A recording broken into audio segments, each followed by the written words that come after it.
वसंतदादा पाटिल, वसंतराव नाईक, बालासाहेब ठाकरे जी, शरद पवार जी, ऐसे 101 धुरंधर नेता हो,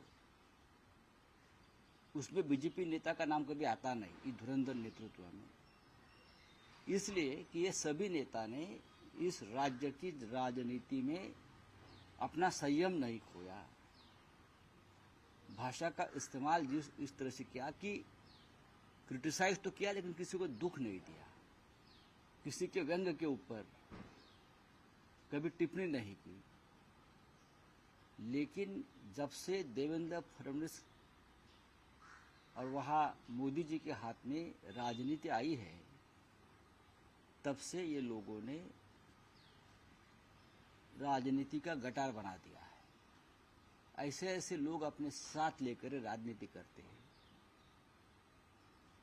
क्या बोले वो आदमी, कौन हो? सदाखोत उद्धव, बालासाहेब ठाकरे, शरद पवार जैसे सबसे बुजुर्ग नेता जो भीष्म पितामह है। कभी कभी मोदी जी भी पवार साहब को अपना गुरु मानते हैं, जिसको मोदी सरकार ने पद्म विभूषण, जो देश का सर्वोच्च नागरिक किताब है, दूसरे नंबर का भारत रत्न के बाद वो दिया है।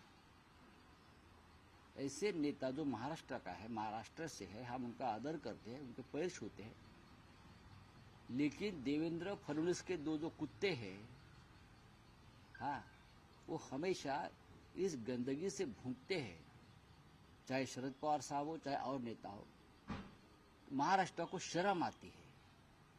पवार साहब एक ऐसे नेता है जो बीमार चल रहे हैं, फिर भी महाराष्ट्र की राजनीति में सीना तान कर खड़े हैं और हमें अभिमान है कि पवार साहब हमारे नेता है।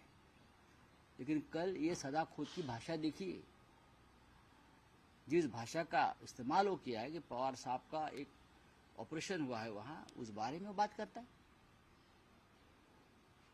सरकार आने दो, एक ठीक है, लेकिन महाराष्ट्र की जनता को देवेंद्र फडणवीस के लौंडे कौन है उसका पता चला है।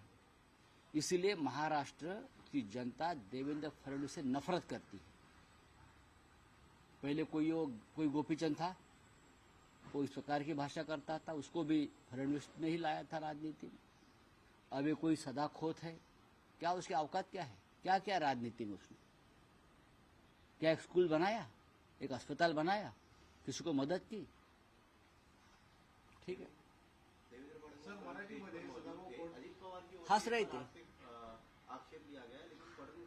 ये देवेंद्र फडणवीस, मैंने पहले भी कहा है कि महाराष्ट्र के 3 शत्रु हैं, महाराष्ट्र के 3 दुश्मन हैं, देवेंद्र फडणवीस, एकनाथ शिंदे और अजित पवार। ये तीनों की राजनीति ने महाराष्ट्र का गटार बना दिया है।